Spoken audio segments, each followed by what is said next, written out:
Hello everyone, this is Dr. Rafael Gutierrez. Welcome to my channel.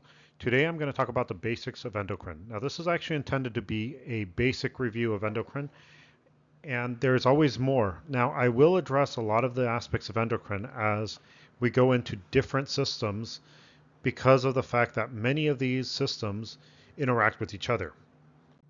What endocrine To understand endocrine, you do have to go back and look at what hydrophobic and hydrophilic means. Hydro meaning water, phobic meaning afraid of, or philic meaning love. Lipophobic, lipo for fat, phobic afraid of, or lipophilic loves fat. Ligands are actually important to know because even though they were covered in neuro, you will have the same actions of ligands binding to receptors in endocrine. Now you keep on hearing me say the word crine, which means secreting, and you have different types. You have autocrine, auto self crine secreting, para next to secreting, crine, paracrine. Endocrine is what we're really talking about, and endocrine is secreting into the blood, and this usually will have a mass effect, meaning it's going to affect a lot of different things at one time. Now, this is due to what you secrete, which is a hormone, and a hormone is a messenger that goes in the blood to give you a mass effect. Now, it's always a good idea to go back to the basic cell. And so if we're actually dealing with the cell, we have the cell membrane, and I'm going to make this all in red. So you have your cell membrane. You have your cytoplasm with your mitochondria. Here we'll have a mitochondria, which if you remember, it takes the pyruvate, modifies it to acetyl-CoA, so it can go in and it can be broken down into carbon dioxide and water. We have the cytoskeleton, which is the proteins that make up, which pretty much give the cell its shape and cause some movement. We have I'm actually going to do the nucleus with the DNA inside and the rough and smooth endoplasmic reticulum. So we have smooth, rough, we'll have a bunch of protein ribosomes on it, so I'll just make it jagged here. And we have free ones here, sure, why not? We have Golgi apparatus. Yeah. And we have vacuoles. Now this is actually the bare minimum you need. You do have a lot of enzymes, but for now, just remember, go back to your cell and look at what's inside. Now, I mentioned already that there are different types of cell-to-cell communications. So you have cells that communicate with themselves, which would be autocrine. You have cells that communicate to the cells next to them, which would be called paracrine. Neurocrine is a type of paracrine, and you have endocrine, which is you're releasing a hormone in the blood for a mass effect. Now, this is really similar to how the neurons work. Now, the main purpose of endocrine is usually to either maintain homeostasis, which is bouncing around by a set point, give or take a couple. And this is maintained by using negative feedback loops. The major developmental changes are also involved in this, and this would be like puberty or giving birth. And these would be actually long-term effects as well. Usually you're changing homeostasis for the good of the organism and the species. So what we have is we have hormones need a messenger our hormones are a messenger molecule. They need a receptor to function. Now, depending on whether the hormone is fat soluble or water soluble, the hormone can either have a cell receptor inside the cell, inside the nucleus, or if it's water soluble, it can be on the cell surface. These hormones can be made from cholesterol, which is a lipophilic molecule, and usually hormones made from cholesterol have ONE at the end or SOL. These will have long-term effects. They will actually change the body for a lot of different things, but one of the big things is they are usually involved in long-term effects. They're not going to be things that are going to change from one minute to the other. Now, you can have some hormones made by modifying amino acids. Usually these will have INE associated with them, and some of them may be water soluble, some of them may be fat soluble. So pay attention to the ones that are fat soluble and water soluble amine base. And we also have some that are proteins. Now, most of these protein hormones, the ones that are made by multiple amino acids, are usually hydrophobic. These are usually act really quick, have short action, and they usually are causing things that change over time, over minutes or days, or actually, I'm sorry, minutes or hours. It's usually not long-term effects. There are some that are, but those are different. Now, a big thing to remember is that for a hormone to have a function on a cell, the cell has to have a cell receptor. If a cell does not have a receptor for a hormone, the hormone will not act. If something is interrupting the binding of the hormone will also not act. And so receptors can, like I said earlier, they can be either cell surface or inside. If it's a water-soluble hormone, the receptor is usually on the cell surface. If it's a fat-soluble hormone, the receptors are usually inside the cell or even inside the nucleus. The reason is fat-soluble hormones can cross through the cell membrane. That means that as blood is mainly water, it needs a carrier protein. And the main carrier protein that we'll deal with is a carrier protein named albumin. You can see the albumin here. It is actually made by the liver, about 95% of it, and it's a main circulatory protein in the body. If you do not have enough albumin, fat-soluble hormones will usually, instead of having a systemic effect, will have more of a effect on the local areas where the hormone is released. As it is bound usually, it allows this hormone to be released slower, and it, besides just traveling through the blood, and so it will have longer effects. Once you make this hormone, it won't stop acting right away. Usually, as fat-soluble hormones can cross through the cell membrane, most fat-soluble hormones are made when they are needed. They are not made and stored. Fat-soluble hormones, by the way, can actually be stored. Now, if we look at hormones based on the solubility, like I said, if they're hydrophilic, meaning they can dissolve in water, these hormones can be made as needed, and they can be stored inside the cells. That means that they're ready to be released and used to have the effect immediately. Hydrophobic hormones are difficult to store. There's one that I'm going to talk about later, which is a thyroxine and triiodothyroxine, which those are fat solubles, but they are stored in something called a follicle, which we'll talk about in a little bit. Now, most hormones work on a negative feedback method, which means that the hormone of one gland will activate another gland, and that gland will secrete something else which will turn off that hormone. Now, sometimes it doesn't use hormones, sometimes it uses neurons, which we'll talk about in a little bit. There are some hormones do act as a positive feedback, which I have mentioned. You have something like oxytocin, which will be released with smooth muscle contraction, and the release of oxytocin will increase smooth muscle contraction, leading to more oxytocin to be released. And so what you have is you have this positive feedback which continues until, well, in this case, birth occurs. Now, I actually wanted to show you this because I wanted to take time to look at a couple glands. And I'm going to actually make it red so you can see it here. This gland here is the hypothalamus. The thalamus would be above it, not necessarily here, but on the either side. This is actually the thalamus. The hypothalamus is here. Sorry. So the thalamus controls the hypothalamus, and the hypothalamus controls the pituitary, which is found right below it. So you have the thalamus, the hypothalamus, and the pituitary. Now, like I said, the hypothalamus controls the pituitary, but it is controlled by the thalamus. It's controlled by other higher brain functions as well, and sensory neurons, which means the hypothalamus is actually going to be controlled by changes within the body.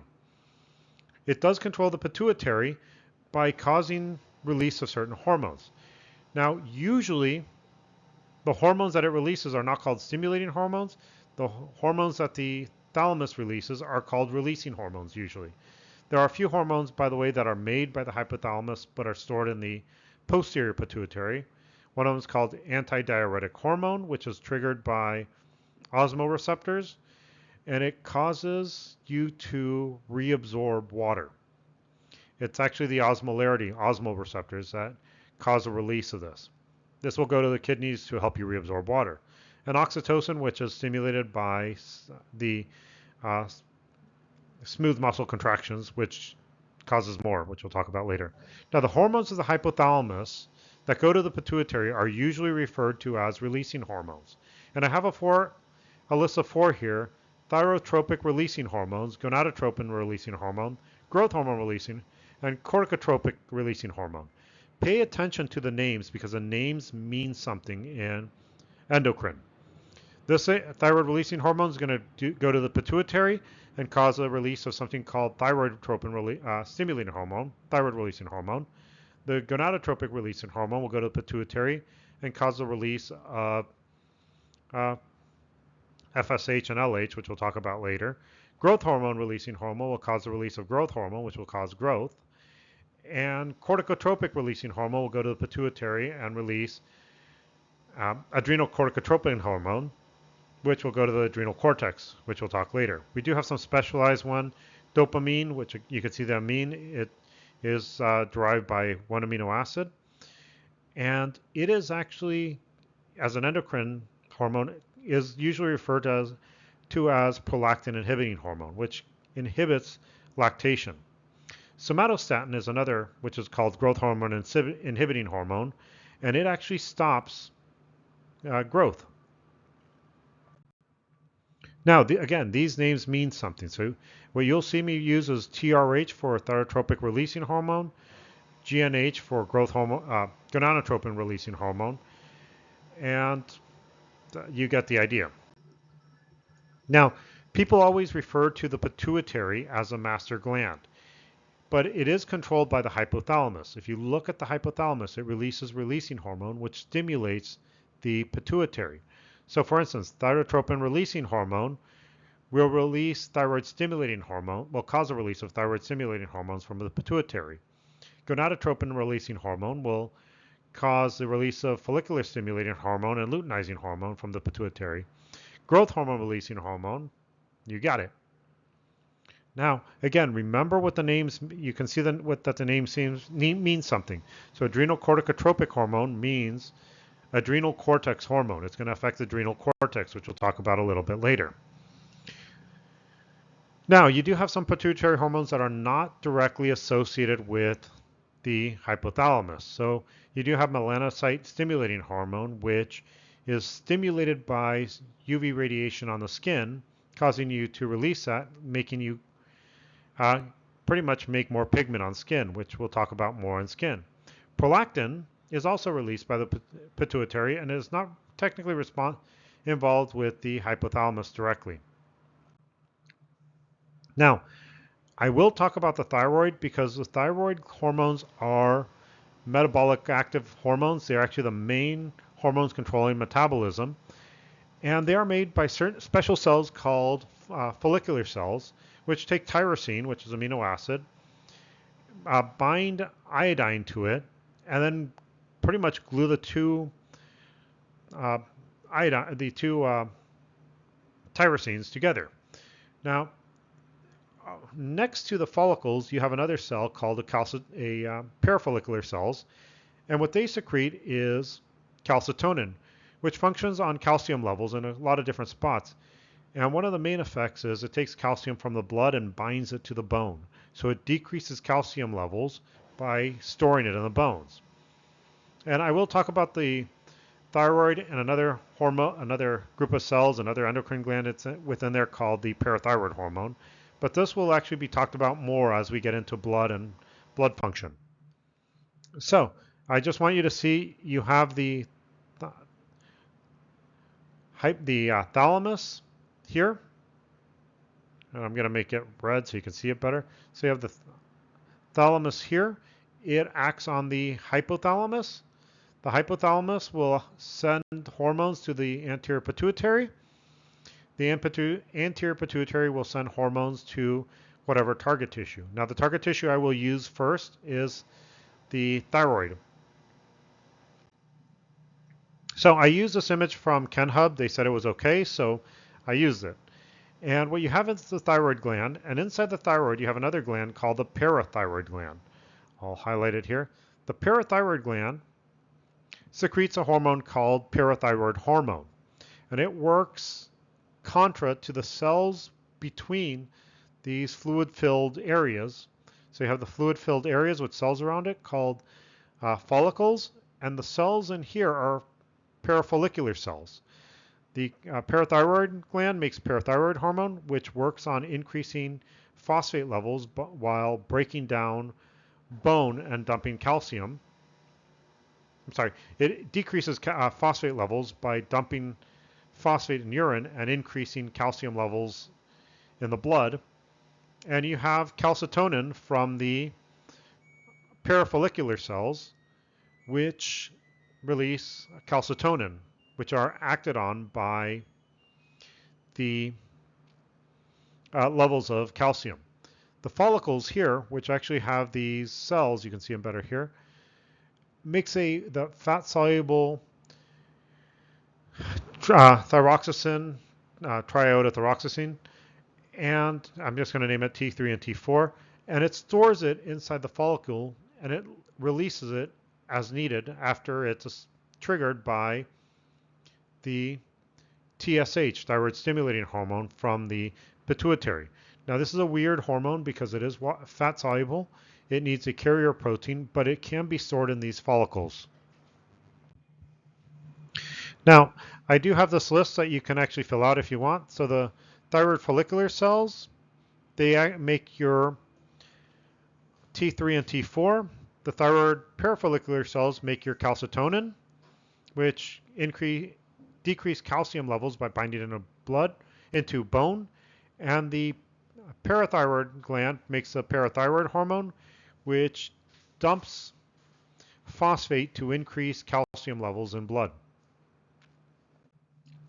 Now, this is the way the feedback loop works. Let's say you have, first of all, there's another thing I should mention.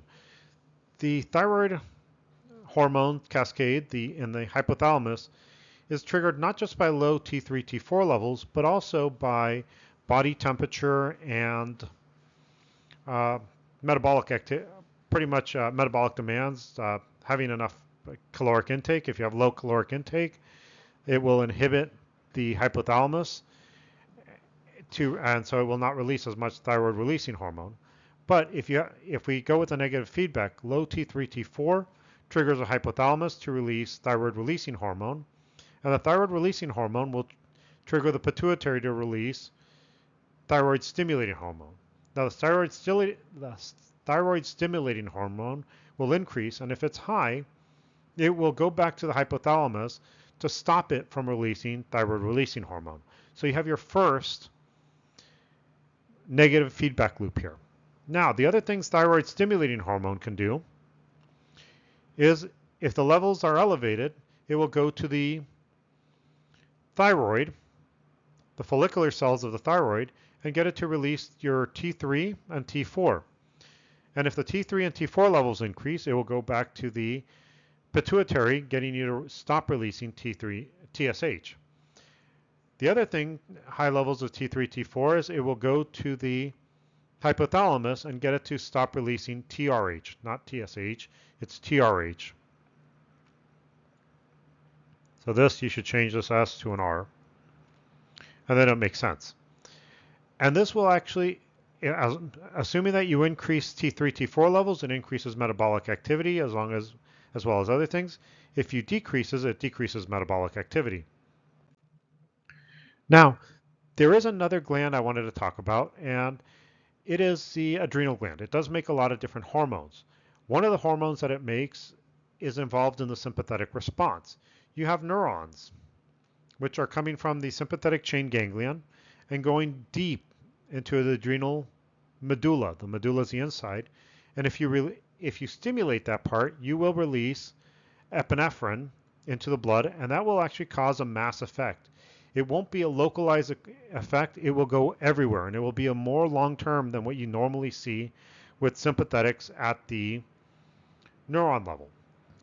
But it also has other hormones. You actually have 3 hormones that are produced by the cortex. So the adrenal medulla produces epinephrine. The adrenal cortex will produce 3. One of them is called cortisol.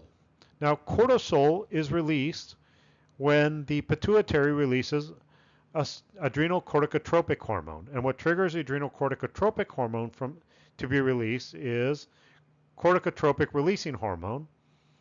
And what causes corticotropic releasing hormone to be released is stress.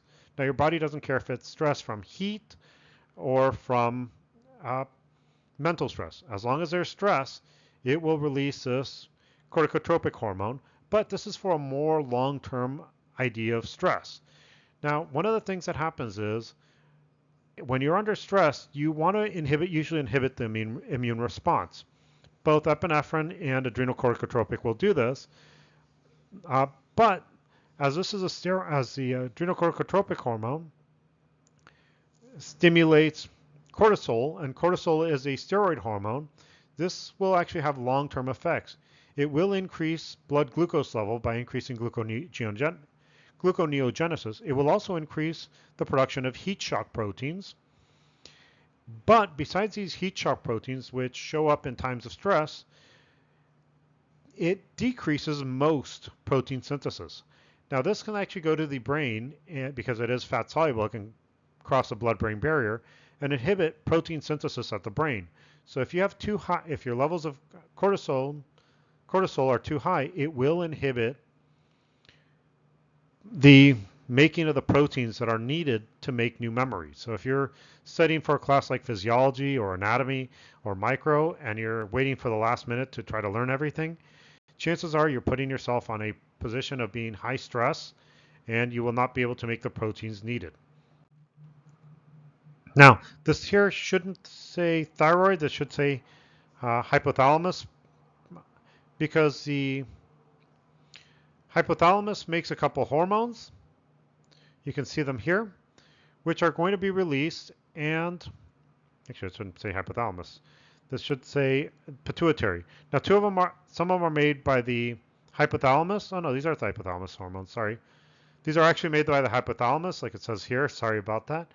And they're going to release to trigger different things to occur. Now you'll notice again, anytime you're releasing a hypothalamus hormone, usually it has releasing hormone associated with its name. The pituitary has other ones. You have melanocyte stimulating hormone, which I've mentioned already. In the anterior pituitary, you have a lot of hormones which act on different areas.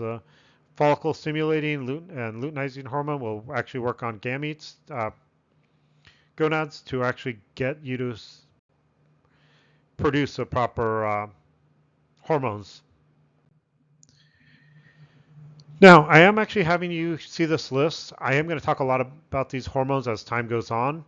A lot of these function on different areas and are part of different systems, so you will have to go back to the hypothalamus and pituitary to see those too. But you have some hormones that have stretch receptors. Like in the heart, you produce something called atrial natriuretic peptide. And if the atrium are stretched, the heart releases this to get you to urinate more. In the adrenal cortex, we talked about cortisol, but you also have aldosterone, which we'll deal with in renal, and androgens, which will deal in reproduction. Adrenal medulla, I've talked about the epinephrine and how that works. Renin, we'll talk about it when we get to kidneys. Erythropoietin, again, kidneys. And so a lot of these are actually going to be seen in other systems. Now, I mentioned this before, but I actually just want you to see how it works. So sympathetic response in the endocrine system. What happens is you do have the sympathetic neurons, which are going to come down. The preganglionic are going to go to the sympathetic chain ganglion, and these are going to trigger a mass effect. The neurons are actually going to go to a lot of different areas. They're going to stimulate other neurons that are in the sympathetic chain ganglion, but one of these pathways goes to the adrenal medulla. And the adrenal medulla makes norepinephrine, and it releases into the blood, and it's going to have a mass effect. This is going to be seen in the fight or flight response. And what triggers a fight or flight response are all the different things that affect your body. So, oxytocin, I've talked about it already. It's a positive feedback, and it's usually used in delivery. And so it leads to more smooth muscle contraction, and it continues to build up. Well, I hope you enjoyed this lecture, and have a nice day.